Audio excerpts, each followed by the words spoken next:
లూకా సువార్త 2వ అధ్యాయం 40వ వచనం చూసినట్లయితే, బాలుడు జ్ఞానంతో నిండుకొనుచు ఎదిగి బలం పొందుచుండెను, దేవుని దయ ఆయన మీద ఉండెను. హల్లెలూయా. బాలుడు అంటే ఇక్కడ యేసు ప్రభువారు ఏ జ్ఞానంలో ఎదుగుతున్నారంట అంటే దేవుని జ్ఞానంలో ఎదుగుతున్నాడంట. ఇంకోటి, దేవుని దయ ఆయన మీద ఉన్నదంట. దేవుని జ్ఞానంలో ఎదిగి బలం పొందుకొనుచున్నాడంట. హల్లెలూయా. యేసు ప్రభువారు ఏ జ్ఞానంలో ఎదిగి ఉన్నారంటే దేవుని జ్ఞానంలో ఎదిగి ఉన్నారు.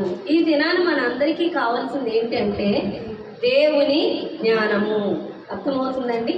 ఏ జ్ఞానము కావాలి? దేవుని జ్ఞానము. కానీ ఈ రోజున మనుషులు దేవుని జ్ఞానంతో నింపబడతలేదు, కానీ లోక జ్ఞానంతో నింపబడుతున్నారు. లోక జ్ఞానాన్ని వృద్ధి పొందుకోవడానికి తహతహలాడిపోతున్నారు. ప్రతి విషయంలో నిష్ణాతులు అవ్వడానికి ప్రయాస పడిపోతున్నారు. ఈ లోకంలో ఎంత జ్ఞానం సంపాదించుకుంటే అంత ధనము సంపాదించుకోవచ్చని, అంత ఘనత మనుషుల్లో సంపాదించుకోవచ్చని, అంతగా మనం పేరు ప్రఖ్యాతులు మనుషుల్లో సంపాదించుకోవాలని ఆలోచిస్తున్నారు తప్ప ఈ లోక జ్ఞానము దేవునికి వైరమని, ఈ లోక జ్ఞానము దేవుని నుండి మనల్ని పూర్తిగా దూరపరుస్తుందని మనకు తెలియడం లేదు. లోక జ్ఞానమును సంపాదించుకొనుట యందు నువ్వు ఎంత ఆతురపడుతుంటావో నువ్వంతగా దేవునికి దూరం అవుతావు అని దేవుడు మాట్లాడుతున్నాడు. నువ్వు లోక జ్ఞానం ఎంత సంపాదించుకున్నప్పటికీ అది నేను నిత్యరాజ్యానికి తీసుకెళ్ళదు. అది ఏమాత్రము కూడా నీకు జ్ఞానముగా నీ యొక్క ఫ్యూచర్కి పనికిరాదు. నువ్వు అనుకుంటావు పనికొస్తుందని, అది నీ ఫ్యూచర్కి చాలా అనర్థము అని దేవుడు మాట్లాడుతున్నాడు. ఎందుకంటే కొరింథీయులకు రాసిన 2వ పత్రిక 10వ అధ్యాయం 3వ వచనం చూద్దాం. కొరింథీయులకు రాసిన 2వ పత్రిక 10వ అధ్యాయం 3వ వచనం చూద్దాం.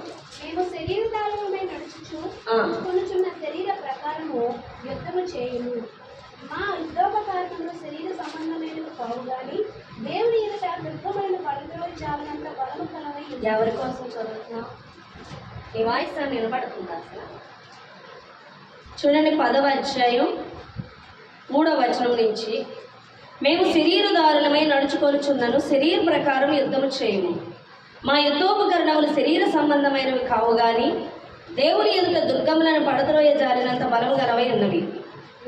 మేము వితర్కములను దేవుని గూర్చిన జ్ఞానమును అడ్డగించు ప్రతి ఆటంకమును పడద్రోసి ప్రతి ఆలోచనను క్రీస్తుకు లోబడినట్లు చెరబట్టి మీరు సంపూర్ణ విధేయతను కనబరుచినప్పుడు సమస్తమైన అవిధేయత ప్రతిదండన చేయి సిద్ధపడి ఉన్నాము. ఇక్కడ జాగ్రత్తగా చూడండి, 5వ వచనం.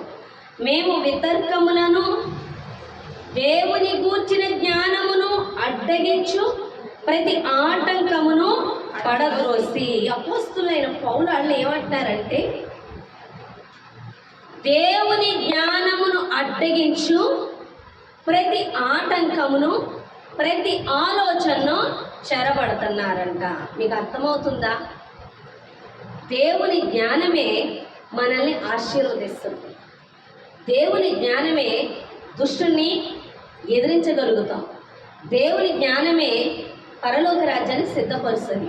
ఈ దేవుని జ్ఞానాన్ని అడ్డగించి దేవుని జ్ఞానములో నువ్వు ఉండక దేవునితో సహవాసం చేయకుండా సాతాను ఈ లోకములో నిన్ను పూర్తిగా నీ కళ్ళ ద్వారా, చెవుల ద్వారా, నీ యొక్క మాటల ద్వారా, నీ శరీరం ద్వారా సాతాను నిన్ను బంధిస్తుంది. ఎందుకంటే వాక్యము సత్యము, లోకము అసత్యము. వాక్యం అనే జ్ఞానముతో ఎవరు నింపబడతారో వారు ప్రతి విషయమును గ్రహించగలుగుతారు. వారి సమస్యలకు, వారి ఆర్థిక ఇబ్బందులకు, వారి యొక్క రోగములకు ఏంటి ప్రాబ్లము గ్రహించగలుగుతారు.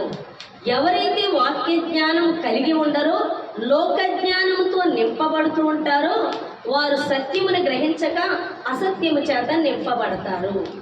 ఈ దినమున సాతాను ప్రతి ఒక్కరిని దేవుని యొక్క స్వరాన్ని వినకుండా మన చెవులను, మన కళ్ళను, మన శరీరమును బంధించి వేస్తుంది.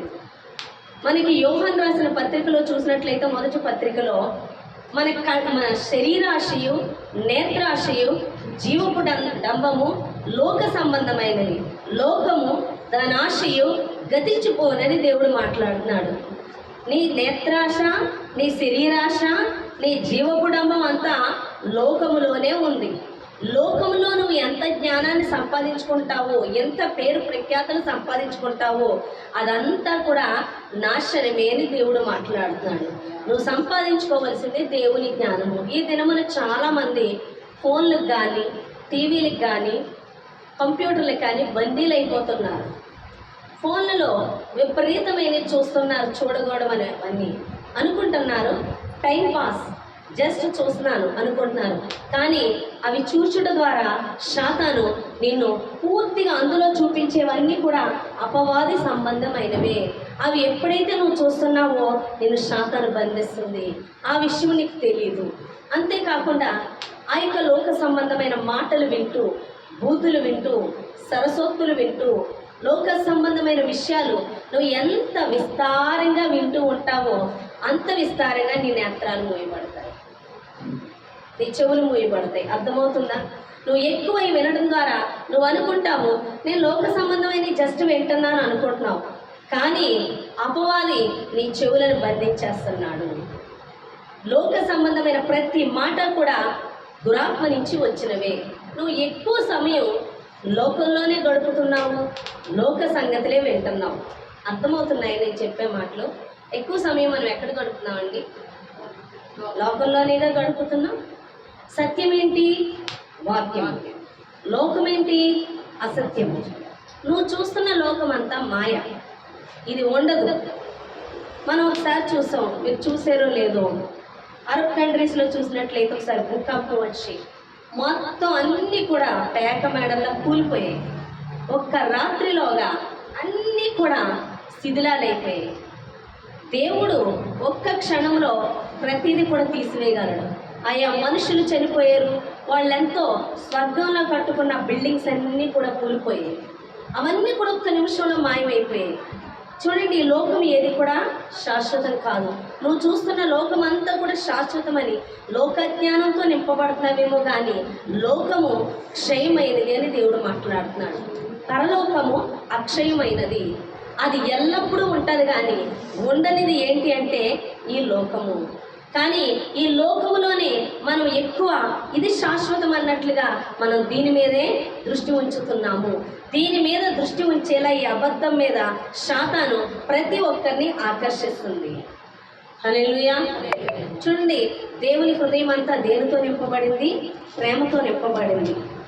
ప్రతి ఒక్కరిని ప్రేమించగలిగే హృదయం దేవునికి ఉంది.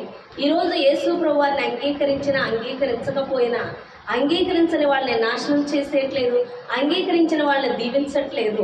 దేవుడు అందరికీ కూడా సూర్యుడిని, చంద్రుడిని, వర్షాన్ని అందరికీ ఇస్తున్నాడు. ఎవరైతే వెలుగుని ప్రేమించక అబద్ధ హృదయాన్ని కలిగి ఉంటారో, పాపాన్ని కలిగి ఉంటారో, వారు వెలుగుని అంగీకరించక చీకట్లోకే వెళుతున్నారు. అంటే అర్థం ఏంటి? మీకు ఒక విషయం చెప్పనా? ఎవరైనా తప్పుడు పనులు చేసేటప్పుడు వెలుగులో చేస్తారా, చీకట్లో చేస్తారా? చీకట్లోనే చేస్తారు. ఎవరైతే తప్పుడు హృదయం, మోస హృదయం, పాప హృదయం కలిగి ఉంటారో వారు దేవుని యొద్దకి రావడానికి ఇష్టపడరు. ఎందుకంటే దేవుని వాక్యములో వారి అపరాధములు కనబడినప్పుడు వారు తట్టుకోలేక, వాళ్ళు జీర్ణించుకోలేక, ఆ దేవుని వాక్య యొద్దకు రాక వాళ్ళు ఎక్కడికి వెళ్తారంటే అబద్ధములు ఉన్న చోటుకే వెళ్తారు. తద్వారా వాళ్ళకి నాశనమే వస్తుంది. అర్థమవుతుందా మీకు? కాబట్టి ఈ లోకమున అంతా కూడా పాపము నిండి ఉన్నది. అనగా అపవాది అబద్ధములతోనూ, మోసాలతోనూ, కక్షలతోనూ, కోపాలతోనూ, గొడవలతోనూ, కామంతోనూ, మరణాలతోనూ నింపేస్తున్నాడు.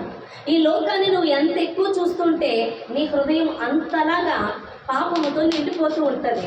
నువ్వు అనుకుంటావు నేను పాపము చేయట్లేదే, నేను ఏ పాపము చేశాను, నన్ను ఎందుకు దేవుడు దీవించట్లేదు అంటారు. దేవుడు ప్రతి ఒక్కరిని ఎప్పుడో దీవించేశాడు. తన సిలువలో సమస్తాన్ని మనకి ఇచ్చివేసి ఉన్నాడు. ఆయన మరణించి మనకి తిరిగి లేచి విజయాన్ని ఇచ్చాడు, స్వస్థతని ఇచ్చాడు, ఐశ్వర్యాన్ని ఇచ్చాడు.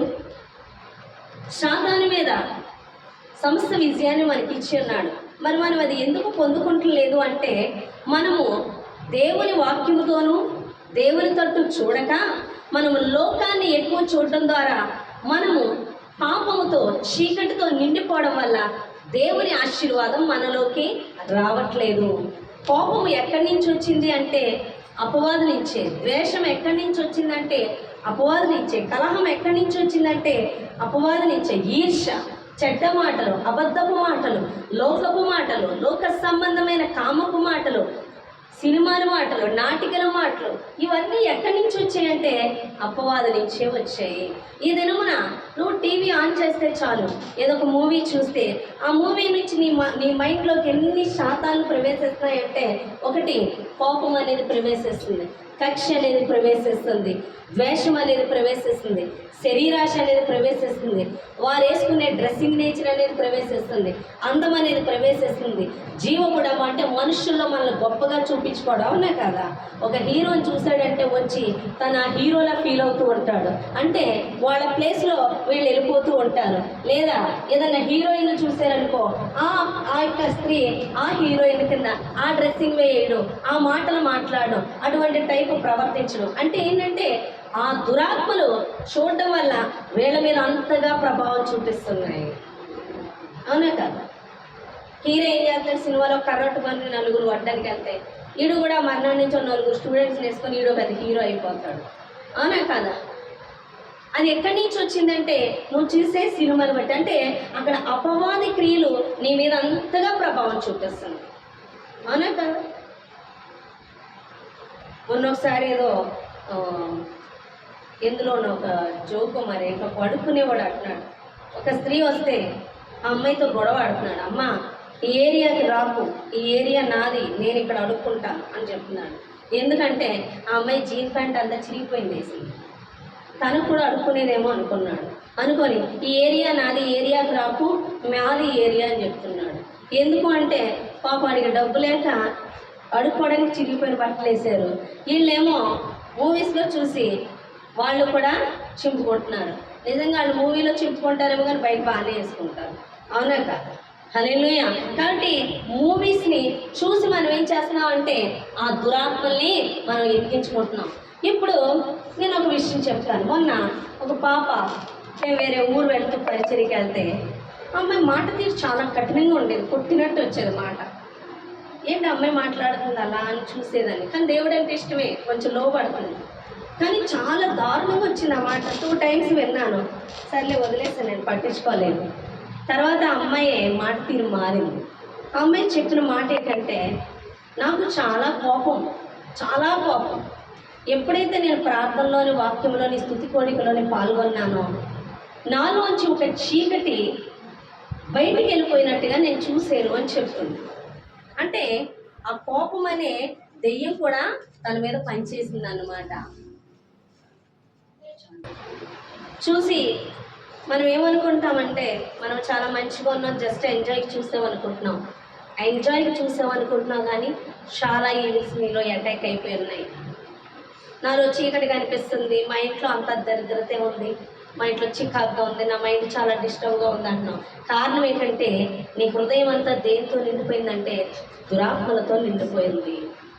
ప్రతి క్షణం సాతాను మన హృదయాన్ని చీకటితో నింపేయడానికి, అబద్ధంతో నింపేయడానికి, దేవుని వాక్కుకు వ్యతిరేకంగా నింపేయడానికి శత విధాలా ప్రయత్నిస్తుంది. నువ్వెవరితో అన్న వాక్యం లేని వాడితో 5 నిమిషాలు మాట్లాడితే చాలు నీలోకి అబద్ధాన్ని నింపేస్తూ ఉంటుంది. ఆనాడు ఏదైనా వనంలో దేవుడితో సహవాసం చేస్తున్న ఆదాము అవ్వల్ని యుక్తిగల పావులోకి శాతాలు దూరి తినొద్దు అని చెప్పిన పండునే తినేలా చేసింది అపవాది. దేవుడు చెయ్యొద్దన్నది అబద్ధము అని, దేవుని సత్యమును అబద్ధమని, లోకము నిజమని నీకు భ్రమ కలిగిస్తూ ఒక మాయలో నడిపిస్తూ ఉంటుందే, అప్పుడే నువ్వు శాతాన్ని చేత బంధింపబడి ఉన్నావు. నువ్వు వాక్యాన్ని ఒప్పుకోవు కానీ లోకాన్ని ఒప్పుకుంటావు. వాక్యంతో గడపవు కానీ లోకంతో గడుపుతావు, మనుషులతో గడుపుతావు. దేవుని వాక్యము నిజమా, ఇది జరుగుతాదా అని అనిపిస్తుంది కానీ మనుషుల మాటలు మాత్రం నిజమే, ఇది జరుగుతుంది అని నమ్ముతావు. కారణం ఏంటంటే అపవాది నిన్ను బంధించింది. నువ్వు ఏదన్నా చేయాలనుకుంటే దేవుని సన్నిధికి వచ్చి అడుగు. మనుషులతో డిస్కషన్ చేస్తావు. ఆ మనుషులు దైవ సంబంధులు కాదు, వారిలో కూడా చీకటే నిండి ఉంది. వారు లోకములో బూతులు మాట్లాడతారు, వారు లోకములో తాగుబోతులు అవ్వచ్చు, వారి లోకములో వ్యభిచారులు అవ్వచ్చు, వాళ్ళ లోకములో ద్వేషించే వాళ్ళు అవ్వచ్చు, చెడ్డవాళ్ళు అవ్వచ్చు, ఈర్ష్య గుణం కలిగిన వాళ్ళు కావచ్చు. ఇవన్నీ కలిగిన వ్యక్తి మంచి వ్యక్తి కాదు. ఆ వ్యక్తి నుంచి వచ్చేవి మంచి ఆలోచనలు కాదు, అవి దురాత్మలకు సంబంధించి వచ్చే మాటలే. వారి మాటలు ఎలాంటివంటే ఇతర జీవితాలను నాశనం చేసేటటువంటి మాటలు. అటువంటి వారి యొక్క నువ్వు సలహాలు తీసుకుంటున్నావంటే నీకు ఎంత జ్ఞానం లేదో ఆలోచించు. ఎవరన్నా ఒకరు నీకు సలహా ఇస్తుంటే అతను ఆత్మ సంబంధ, లోక సంబంధ, ఎవరి ఆలోచన నువ్వు తీసుకుంటున్నావో నువ్వు ఆలోచించుకోవలసి ఉన్నది. కానీ ఈ దినమున అలా ఆలోచించను. దేవుడు చెప్పే మాటలు, దైవజనుల మాటలు అర్థం కావు, ఇష్టం కావు, కష్టము, అవి ఎక్కువ బుర్రకి. మరి ఏమి ఎక్కుతాయి అంటే లోక సంబంధాల ఆలోచనలు ఎక్కుతుంటాయి. అవి చేస్తూ ఉంటారు. అవి దురాత్మల నుంచి వచ్చే ఆలోచన ఉండి నీ జీవితము పతనానికి వెళ్ళడం, నాశనానికి వెళ్ళడం, దరిద్రతకి వెళ్ళడం, వ్యతిరేకతకి వెళ్ళడం, మరణానికి వెళ్ళడం జరుగుతుంది. కారణం ఏంటంటే నువ్వు తీసుకున్న ఆలోచన దేవుని యొద్ద నుంచి కాదు కానీ అపవాది నుంచి అన్న సంగతి మర్చిపోకు అని దేవుడు మాట్లాడుతున్నాడు. ఎందుకంటే ఒక వ్యక్తి చేయుచున్న క్రియలు, మాట్లాడుచున్న మాటలు, ప్రవర్తించున్న ప్రవర్తన వాక్యానుసారమైంది కాకపోతే తన జీవితాన్ని చూసినప్పుడు దురాత్మల చేత పట్టబడిన వాడు అయినప్పుడు నిశ్చయముగా అతని నోటి వెంట వచ్చేది నిన్ను ఆత్మీయంగా కట్టనివ్వకుండా, దేవుళ్ళు ఎదగనివ్వకుండా నీ ఆత్మను చంపేటటువంటి మాటలే వాని నోటి నుండి కూడా వస్తాయి అని దేవుడు మాట్లాడుతున్నాడు. ఎవరికైనా అర్థమవుతున్నాయా నేను చెప్పే మాటలు? కొంచెమన్నా అర్థమవుతుందా? ఈ లోకమంతా అసత్యముతో నిండిపోయింది. ఈ లోకాన్ని అంతటినీ అపవాది పాపముతో నింపి ఉంది. ఎవరైతే ఎక్కువగా లోకములో ఇంట్రెస్ట్ చూపిస్తారో, లోక జ్ఞానంతో నింపబడుతూ ఉంటారో వాళ్ళు దేవుని జ్ఞానంతో నింపబడరు. దేవుని జ్ఞానమే నిన్ను దేవునితో సహవాసానికి నడిపిస్తుంది. దేవుని జ్ఞానమే నిన్ను ఆశీర్వాదానికి నడిపిస్తుంది. నీకు ఉండవలసింది దేవుని జ్ఞానం. కానీ నువ్వు లోక జ్ఞానాన్ని ఎక్కువ సంపాదించుకుంటున్నావు, లోక జ్ఞానానికి ఎక్కువ నువ్వు చెవి ఎక్కుతున్నావు, లోకము తట్టు నువ్వు ఎక్కువ చూస్తున్నావు. దీనివల్ల జరిగేది ఏంటంటే లోకము అనగా అపవాది నీ జీవితంలో పనిచేసి నీ ప్రతి ఒక్క సమస్యకి కారణమవుతున్నాడు. నువ్వు అనుకుంటున్నావు నేను పాపం ఎక్కడ చేశాను, నేను ఏ పాపము చేయలేదు, నేను ప్రార్థన చేస్తున్నాను, చర్చికి వెళ్తున్నాను, అప్పుడప్పుడు వాకింగ్ చూస్తున్నాను అంతే అనుకుంటున్నావు. నేను టైంపాస్కి ఫోన్ చూస్తున్నాను, నేను టైంపాస్కి మాట్లాడుతున్నాను అనుకుంటున్నావు. కానీ నువ్వు ప్రతి నిమిషం కూడా బూతులు వింటున్నావు, బూతులు మాట్లాడుతున్నావు, అబద్ధాలు వింటున్నావు, అబద్ధాలు మాట్లాడుతున్నావు, మోసాలు, కక్షలు ఇవన్నీ చూస్తున్నావు, దాని మీద దృష్టి పెడుతున్నావు. అంటే నువ్వు ప్రతి క్షణం అపవాది చేత ఆకర్షింపబడుతున్నావు. నువ్వు ఎప్పుడైతే దాని చేత ఆకర్షింపబడుతున్నావో దేవునికి దూరం అవుతున్నావు. లోకంలో ఉంటున్నాం కాదండి, లోకంలో అవన్నీ చేయకపోతే ఎలా? అవన్నీ తప్పదు కాదంటే దావీదు ఒక రాజు అయి ఉన్నాడు. దావీదు రాజు అయి ఉన్నప్పుడు రాజ్య పరిపాలన చేయాలంటే రాజులతో సంబంధాలు పెట్టుకోవాలి, రాజులతో కుయుక్తులు పన్నాలి, రాజ్య విస్తరణకు అనేక ఆలోచనలు చేయాలి. కానీ అవేమీ చేసినట్లుగా దావీదు మనకు బైబిల్లో లేడు. మరి ఏం చేస్తున్నాడంటే దివారాత్రులు దేవుని యొద్ద గడుపుతున్నాడు. దేని యందు ఎక్కువ సమయం అంటే ధర్మశాస్త్రమునందు గడుపుతున్నాడు, దేవుని స్తుతించుట యందు గడుపుతున్నాడు, ప్రార్థన చేయుట యందు గడుపుతున్నాడు. అలా గడిపాడు కాబట్టే రాజును చేశాడు, అలా గడిపాడు కాబట్టే ఏ యుద్ధానికి వెళ్ళినా విజయం ఇచ్చాడు.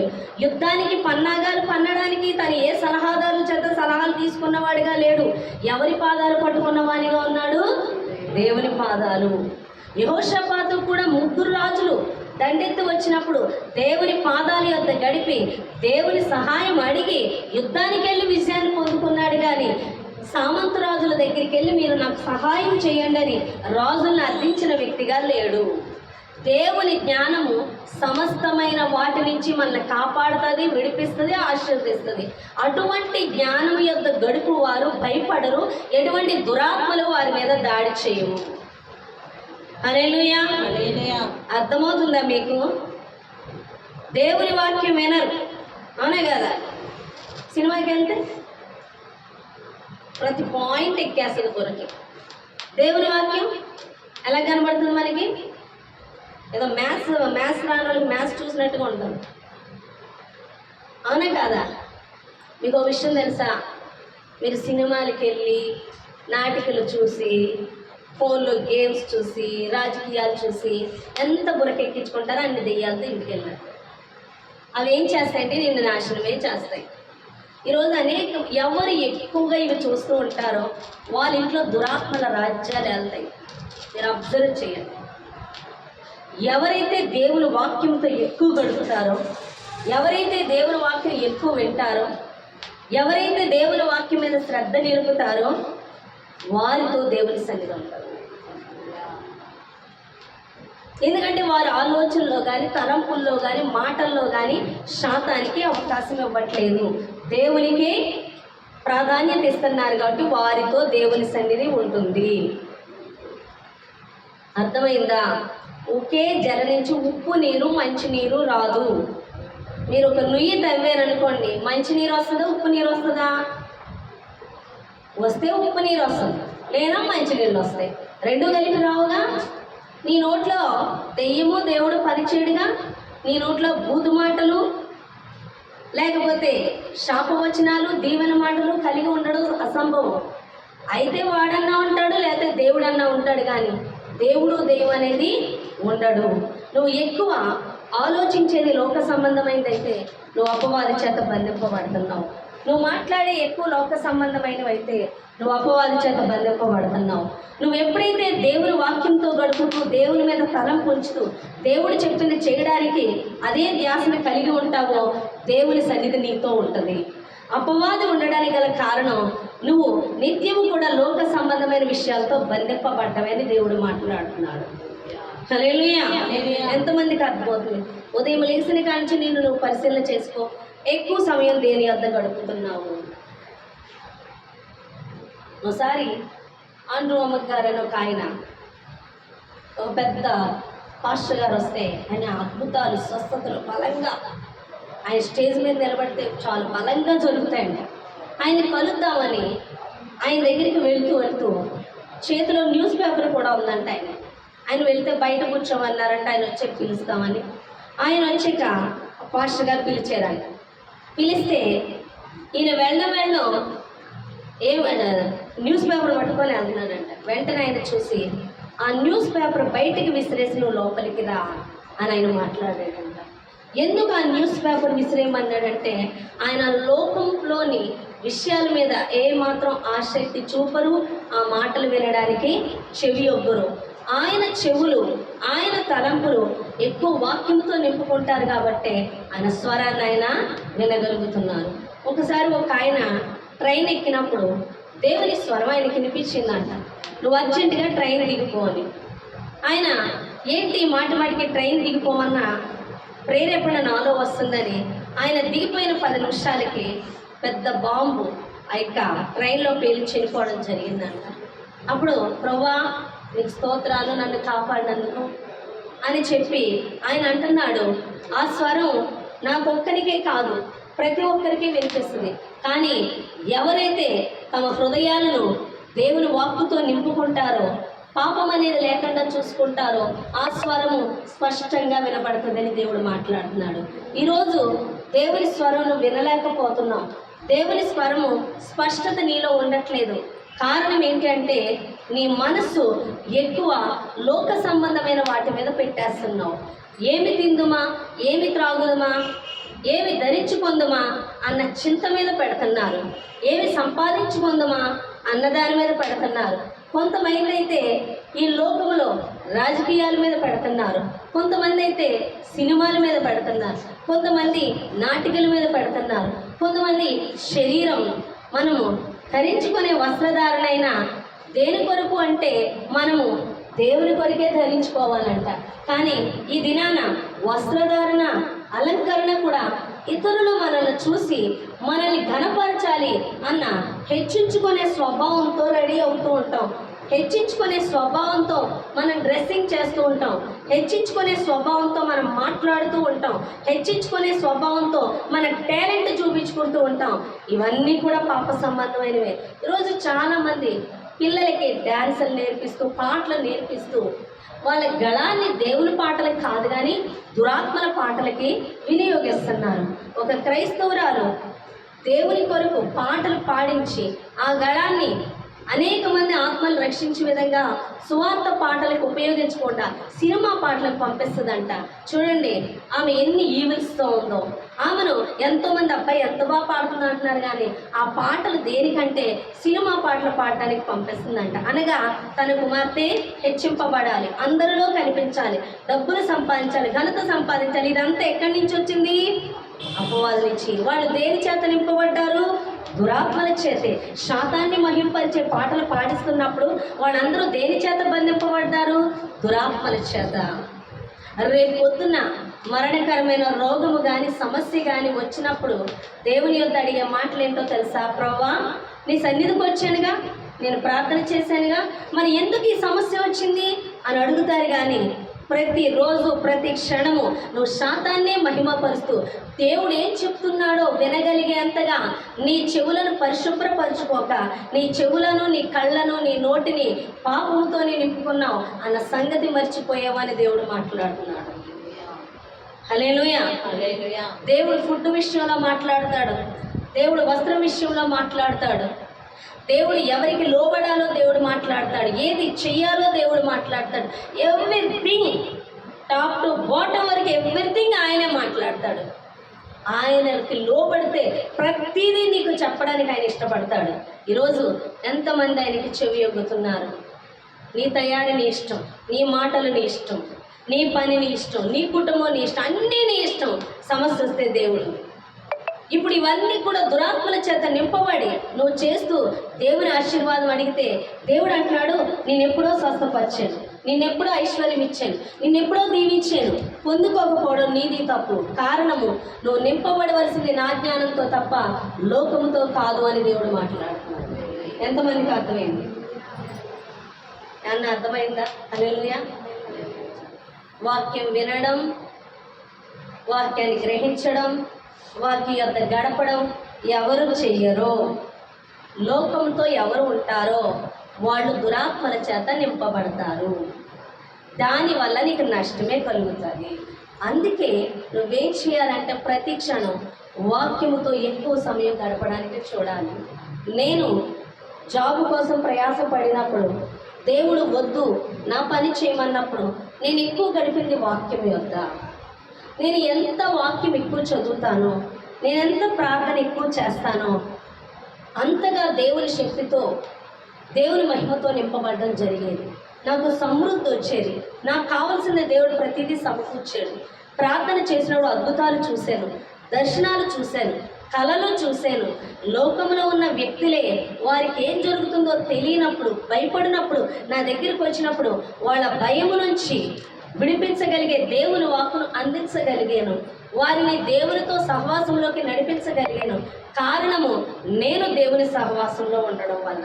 అదే నేను లోకంలో ఉంటే గుడ్డివాడికి త్రోవ చూపించగలడా అని దేవుడు మాట్లాడుతున్నాడు.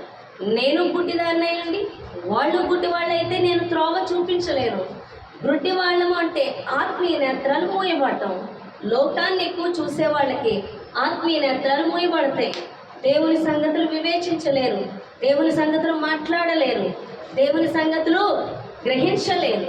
కానీ ఎవరైతే వాక్యమునకు లోబడి, ఇష్టపడి, ప్రేమించి చదువుతారో, ఎక్కువ దానిలో గడుపుతారో వాళ్ళు హెచ్చింపబడతారు, మరి ఆశీర్వదింపబడతారు. నువ్వు చూడండి, ఒక వ్యక్తి ఎల్లప్పుడూ వాక్యం యొద్ద గడిపే వ్యక్తి ఉంటే, ఒక వ్యక్తి రోజంతా పని చేసుకొని వచ్చే వ్యక్తి ఉంటే, ఆ వ్యక్తి దరిద్రతలోకి వెళ్తాడేమో కానీ ఏమాత్రం సంపాదించట్లేదు కదా, వాక్యం యొద్దే ఉన్నాడు, పొద్దు లేచిన నుంచి రాత్రి వరకు ఇంట్లో వాక్యమే చదువుతున్నాడు, వీళ్ళకేముంటుంది అనుకుంటారేమో. వాళ్ళకే సమృద్ధి ఉంటుంది, వాళ్ళనే దేవుడు బహుగా ఆశీర్వదిస్తాడు. ఎందుకు అంటే వారి యొద్ద చీకటి లేదు, వారి యొద్ద దుష్టుడు లేడు, వారి యొక్క పాపము లేదు, వారి యొద్ద దేవుని సన్నిధి ఆవరిస్తుంది. దేవుని ఐశ్వర్యానికి వాళ్ళు పాత్రలు అవుతున్నారు, దేవుడిచ్చిన స్వస్థతకి వాళ్ళు పాత్రలు అవుతున్నారు, దేవుడిచ్చిన నిత్యరాజ్యానికి వాళ్ళు పాత్రలు అవుతున్నారు. ఎవరైతే వాక్యాన్ని పక్కన పెట్టేసి, ప్రార్థన పక్కన పెట్టేసి రోజంతా లోక విషయాలు ప్రయాసపడతారో వాళ్ళని దరిద్రత వెంటాడుతుంది, వాళ్ళని దుష్టుడు వెంటాడుతాడు, వాళ్ళకి మనశ్శాంతి ఉండదు. దేవుడితో ఉన్న వాళ్ళకి నిత్యము శాంతి సమాధానం ఉంటుందని దేవుడు మాట్లాడుతున్నాడు. అర్థమైందా? హల్లెలూయా. అంటే ఎక్కువ సమయం లోకంలో గడిపేసి 10 నిమిషాలు వాక్యం యొద్ద గడిపేస్తే చీకటి ఎక్కువ, వెలుగు తక్కువ. చీకట్లో నీకేం దొరుకుతుంది? దేవుని ఆశీర్వాదం వెలుగులో దొరుకుతుంది. నువ్వు ఎంత ఎక్కువ సమయం దేవుడితో గడిపితే అంత ఎక్కువ ఆశీర్వదింపబడతావు. నేను దేవుని వాక్యంలో గడపక టీచర్ కింద చేయడానికి వెళ్ళినప్పుడు ప్రైవేట్గా దరిద్రతే ఇంట్లో, కానీ నాకు ఇంట్లో సమృద్ధి కావాలని కాదు, కానీ నేను దేవుడితో గడపలేకపోతున్నానన్న వేదనతో నేను స్కూల్ కూడా మానేసి ఎక్కువ సమయం దేవుడితో గడిపాను. నాకు తెలియదు సమృద్ధి వస్తుందని, దేవుడు దీవిస్తాడని. నాకు దేవుడితో గడపడం ఇష్టం. దేవుడికి దూరంగా ఉండలేక నేను వాక్యంలో ఎక్కువ గడిపినప్పుడు జరిగిన విషయం ఏంటంటే ఎక్కువ దేవుడి సమృద్ధితో పోషించడం జరిగింది. అది నేను ఎప్పటికో గ్రహించాను. నేను మాత్రం ఎక్కువ వాక్యం మానేసినప్పుడు నా గుప్పులు మూయబడటం కూడా జరుగుతుంది. నేను దేవుళ్ళో ఎక్కువ గడపకపోతే అది కూడా నేను అబ్జర్వ్ చేసేదాన్ని. ఎంత దేవుళ్ళో గడిపేదాన్నో అంతగా సమృద్ధి ఉంటుంది. వచ్చింది కొంచెమైనా విస్తారమైన సమృద్ధి ఉంటుంది దేవుళ్ళో ఉన్న వాళ్ళకి. దేవుళ్ళో లేని వాళ్ళు విస్తారంగా తెచ్చుకున్నదంట కొంచెముగా అయిపోతుందంట. నువ్వు 100 రూపాయలు తెచ్చుకుంటే 10 రూపాయల కింద అయిపోద్ది, కానీ నువ్వు 10 రూపాయలు తెచ్చుకుంటే అది 100 రూపాయల కింద దేవుళ్ళో ఉంటే ఆశీర్వదింపబడతావు. హల్లెలూయా. కాబట్టి లోకము అసత్యము, లోకము మాయ, లోకము చీకటితో నిండి ఉంది. లోకములో ప్రతి సంగతుల్లోని కూడా అపవాది పొంచి ఉన్నాడు. నువ్వు లోకంలో విషయాలు ఎంత గ్రహిస్తుంటావో, లోకముతో ఎంత సహవాసం చేస్తావో, లోక విషయాల గురించి ఎంత మాట్లాడతావో, ఎంత వింటావో, ఎంత చూస్తావో, అంత దురాత్మల చేత, చీకటి చేత బంధింపబడతావు. అంతగా వాక్య గ్రహింపు నీకు ఉండదు, వాక్యం అర్థం కాదు. కానీ నువ్వు లోక సంగతుల్ని పక్కన పెట్టి సమస్తమును సృష్టించిన వాడు ఆయనని ఎరిగి ఆయన మీద విశ్వాసం ఉంచి నువ్వు వాక్యములోను ప్రార్థనలోను దేవుని సన్నిధిలో ఎంత గడుపుతావో అంతగా నీ చుట్టూ ఉన్న దురాత్మలు, నీ ఆశీర్వాదాలు అడ్డగిస్తున్న దురాత్మలు పోయి నీ ప్రతి ఆశీర్వాదం, దేవుడిచ్చిన నీకిచ్చిన ప్రతి ఆశీర్వాదం నువ్వు పొందుకుంటావు అని దేవుడు మాట్లాడుతున్నాడు. ఎంతమందికి అర్థమైంది? నేను చెప్పుకుంటూ పోతున్నానా? నేను ఇప్పుడు చెప్పిందల్లా మీరు వినకుండా దృష్టి ఎక్కడో పెట్టినా, నిద్రపోయినా నీతో దెయ్యాలు వచ్చి కూడమని నీతోనే వస్తాయి. కనీసం నీతో ఈవిల్స్ వచ్చిన వాక్యాన్ని చెవి ఒగ్గితే, బుర్రకి ఎక్కించుకుంటే ఆ దెయ్యాలు బయటకు పోయే అవకాశం ఉంటుంది. కాదు, మేము ఎలాగొచ్చామో అలాగే ఏదో చెప్తుందిలే 5 నిమిషాలు సోది అని చెప్పుకొని నువ్వు ఎలా వచ్చావో అలా వెళ్తే నీతో దెయ్యాలు ఎలా వచ్చాయి అలాగే వెళ్తాయి. ఎందుకంటే నీ ఆలోచనలు నీ దగ్గరే ఉన్నాయి, నీ తలంపులు నీ దగ్గరే ఉన్నాయి. దేవుని వాక్యానికి ఎక్కడా నువ్వు చోటు ఇవ్వలేదు. ఆ దురాత్మ వాక్యానికి చోటు ఇచ్చినప్పుడే మన మైండ్లోంచి పారిపోతుంది. శాతాన్ని ఎక్కడో ఉండడు, నీ ఇంట్లోనో శ్మశానంలో నీ బుర్రలోనే ఉంటాడు. ఏ మాటకైతే నువ్వు చెవి ఎగ్గుతావో, ఏది నువ్వు గ్రహిస్తావో వాడి అధికారం నీ మీద పనిచేస్తుంది. అపవాది మాట నమ్మేవా, అపవాది మాటకు చెవి యొగ్గేవా, వాడి అధికారం నీ మీద ఉంటుంది. దేవుని మాట నమ్మేవా, దేవుని మాటను అంగీకరించి ఆయనకు లోబట్టావా, ఆయన అధికారం నీ మీద పనిచేస్తుంది. కాబట్టి దెయ్యాలు నా మీదకి వస్తే అంటే దెయ్యాలు ఏమీ రావు. దెయ్యాలకి నువ్వే చోటిచ్చావు. దురాత్మ చెప్పే సంగతి నువ్వే ఇంట్రెస్ట్గా వింటున్నావు, వాడు చెప్పే మాటలకు నువ్వే లోబడుతున్నావు. అవి విడిచిపెట్టి వాక్యానికి లోబడితే దేవుడి సన్నిధే నీతో ఉంటుంది అని దేవుడు మాట్లాడుతున్నాడు. హల్లెలూయా. కాబట్టి నువ్వు లోకంలో ఎక్కువ చెవి ఎగుతున్నావా, దేవుని మాటకు చెవి ఎగుతున్నావా? నువ్వు వినేది దేవుడి మాట, లోకపు మాట. నువ్వు మాట్లాడేది దేవుని మాట, లోకపు మాట. నువ్వు ఆలోచించేది లోకపు మాట, దేవుని మాట. నువ్వు ఎప్పుడైతే పరిశీలన చేసుకుంటావో అపవాదికి ఏమాత్రం చోటు. దేవుడు ఏం చెప్తున్నాడో విను, అది వినాలి అంటే నువ్వు ఎక్కువ వాక్యం వినాలి, వాక్యం చదవాలి. అప్పుడు దేవుడు సమయానుకూలంగా అపవాది నీతో మాట్లాడినప్పటికీ దేవుడు నీతో మాట్లాడి బలపరుస్తాడని దేవుడు మాట్లాడుతున్నాడు. ఇప్పటికీ ప్రతి క్షణం సాతాను నన్ను శోధిస్తూ ఉంటాడు. ప్రతి ఒక్కరిని క్షణకాలంలో మమ్మల్ని తప్పించడానికి చూస్తుంటుంది. కానీ పరిశుద్ధాత్మ సహాయం చేత దేవుడు వెంటనే సాతాను మాటను పడగొట్టి దేవుని మాటను మాకు వినిపిస్తూ ఉంటాడు. వెంటనే మేము దేవుని మాటకు లోపడుతూ ఉంటాం. ఎన్నోసార్లు అపవాది దారి తప్పించడానికి చూస్తూ ఉంటాడు. అయినను దేవుడు అంటున్నాడు, మీరు శోధనలో ప్రవేశించుకున్నట్లు మెలకు కలిగి ప్రార్థన చేయండి అంటాడు. వాక్యంలోని ప్రార్థనలో గడపడం వల్ల, పరిశుద్ధాత్మ దేవుడు సహాయం అడగడం వల్ల శాతాన్ని ఎంత తప్పిద్దామని అన్నప్పటికీ దేవుడు వెంటనే సరిచేస్తూ ఉంటాడు. అందుకే దేవుని సన్నిధి మమ్మల్ని కాపాడుతూ ఉంటుంది. అది ఎవరైనా స్వరం విన్నా అది కాపాడుతుంది. దేవుని స్వరానికి చెవి అగ్గక, దేవుని మాటకి లోబడక, దేవుని వాక్యానికి లోబడక, లోక సంగతులు ఇంట్రెస్ట్గా ఉన్న వాళ్ళకి మృత్యువు పొంచి ఉంటుందన్న సంగతి మర్చిపోవద్దు. చీకటి వాళ్ళతోనే ఉంటుంది. ఈరోజు మనం చూస్తుంటే ఎక్కువ మరణాల సంఖ్య, యవ్వనస్తుల మరణాల సంఖ్య పెరగడానికి కారణం యవ్వనస్తులు ఎక్కువ ఫోన్లు, ఎక్కువ విస్తారంగా పాపం చూస్తున్నారు. అందుకే త్వరగా వారి మీదకి అపవాది దాడి చేస్తూ ఉంది. వాళ్ళ మీద అధికారం శాతానికి ఎక్కువ ఉంటుంది. ఎందుకంటే వాళ్ళు అప్పగించేసుకుంటున్నారు. అపవిత్రమైన చూచుటయందు, వాటిని చేయుటయందు. ఈరోజు సినిమా హీరోలు హీరోయిన్లు అంటే బయట చూసేవాళ్ళు. ఇప్పుడు ప్రతి ఒక్కరు కూడా ప్రతి ఇంట్లోనే ఉంటున్నారు. ఎందుకంటే వాళ్ళకేమేమి తీసుకోలేదని వాళ్ళకన్నా దారుణంగా తయారవుతున్నారు. ఎందుకంటే వాళ్ళది మాయ, వాళ్ళది అబద్ధము, వాళ్ళది పాపం నేర్పించేస్తూ ఉంటున్నారు. వాళ్ళలో ఎంత దురాత్మ పనిచేస్తుందంటే మొహానికి పూసుకునేది రంగు, చెప్పే మాటలు అబద్ధాలు, వాళ్ళ జీవితాలు వేరు, వాళ్ళు చెప్పే మాటలు వేరు, వాళ్ళు చూపించేది వేరు. కానీ వాళ్ళు చూపించే ఫోకస్ని బట్టి నువ్వు కూడా ఆ విధంగా తయారవుదామని చూసి నువ్వు కూడా అటువంటి దురాత్మకి చోటిచ్చి నీ జీవితాలు కూడా నాశనం చేసుకుంటున్నారు. జాగ్రత్తగా ఉండండి. అపవాది విజృంభించేస్తుంది ఈ లోకంలో. అపవాది నుంచి తప్పించుకోవడం అంటే ఈ లోకంలో నిండి ఉన్నది అపవాదే. సత్యము వాక్యము ఎల్లప్పుడూ నిన్ను వాక్యం చేత పట్టుకో, నిశ్చయంగా నువ్వు ఆశీర్వదింపబడతావు. ఎందుకంటే 91వ కీర్తనలో నీ ప్రక్కన 1000 మందికి ఉన్నా, నీ కుడి ప్రక్కన 10,000 మందికి పడిపోయినా అపాయము నీ వద్దకు రాదు అంటున్నాడు దేవుడు. ఎప్పుడది? మహోన్నతుని చాట నివసించువాడే, సర్వశక్తి నీడను విశ్రమించువాడు అని. ఎవరైతే దేవుని వద్దకు వస్తారో నీ ప్రక్కన ఎంతమంది పడిపోయినా, నీ చుట్టూ ఎటువంటి భయంకరమైన పరిస్థితులు కలిగినా నువ్వు మాత్రం కాపాడబడతావు. ఎప్పుడు అంటే నువ్వు దేవునితో ఉన్నప్పుడు, నువ్వు దేవుని సన్నిధిలో గడిపినప్పుడు, నువ్వు దేవుని వాక్యంతో గడిపినప్పుడు. అందుకే తల్లిదండ్రులు యొక్క ప్రభావం పిల్లల మీద పనిచేస్తుంది. తల్లిదండ్రులు చేయి పాపాలు పిల్లల మీద పనిచేస్తాయి. అందుకే తల్లిదండ్రులు వాక్యంలోనూ ప్రార్థనలోనూ ఉంటూ వారు దేవునికి లోబడుతూ దేవుని చిత్తాన్ని చేస్తూ తమ బిడ్డలు కూడా దేవుని చిత్తంలో నడిపించే విధంగా వారిని ప్రతి క్షణం కాపాడుకోవాలి. కానీ లోక సంగతులు నేర్పుతూ లోక విషయాలకు వాళ్ళు విడిచిపెడితే ఖచ్చితంగా అపవాదిగాడు దాడి చేస్తాడు. కాబట్టి నువ్వు బాల్యం నుండే నీ బిడ్డలను దేవుని సన్నిధిలో పెంచుటయందు నీవు దేవునికి లోబడి ద్వారా నీ యొక్క ప్రభావం బిడ్డలకు ఆశీర్వాదకంగా మలచబడినట్లు నువ్వు దేవునితో గడపాలి అని దేవుడు మాట్లాడుతున్నాడు. హల్లెలూయా. కాబట్టి ప్రియమిట్లారా, ఈ దినము నుండి సత్యమైన వాక్యముతో నువ్వు ఎక్కువ గడుపు, నీ చుట్టూ ఉన్న అసత్యమును చూడగలుగుతావు. నువ్వు వాక్యములు ఎక్కువ గడుపు, వెలుగులో చీకటి ఏటో కనబడుతుంది. నేను అమ్మాయికి చెప్పాను కోపం ఎక్కువ ఉందని. ఆ అమ్మాయి ఎక్కువ దేవుడితో గడపడం వల్లే తనలో ఆ చీకటి పోవడం వెలుగులో చూడగలిగింది. ఎందుకంటే తన ఆత్మీయ నేత్రాలు వెలిగించబడ్డాయి, చీకటిని చూడగలిగింది. మొన్న ఒక సిస్టర్ వచ్చి కళ వచ్చిందని చెప్పింది. ఆ కళలో ఆ అమ్మాయి పడుకుంటే ఆ అమ్మాయిలాగే లెగిసి ఆ అమ్మాయి వైపు చూస్తూ జాలిగా చూస్తుందంట. ఇంకోటి చీకటి లెగిస్తే ఈ అమ్మాయి బంధిస్తుందంట.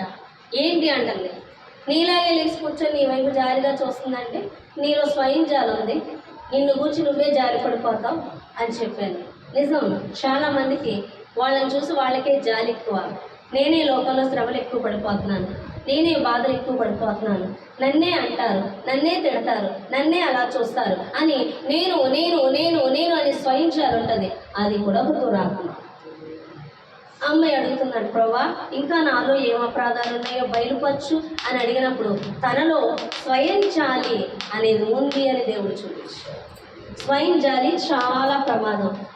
వాళ్ళే జాలి పడిపోతుంటారు, వాళ్ళే ఏడు చేస్తారు. నన్నే అన్నారు, నన్నే చేశారు, నన్నే నిందిస్తున్నారు, నన్నే తప్పుగా మాట్లాడుతున్నారు, లోకంలో ఎవరికి లేవు కష్టాలు, నాకే ఉన్నాయి. ఇదంతా కూడా స్వయం జాలి అనగా అదొక దురాత్మ అని దేవుడు మాట్లాడుతున్నాడు. ఇవన్నీ ఎప్పుడు కనబడతాయంటే వాక్యపు వెలుగులో కనబడతాయి.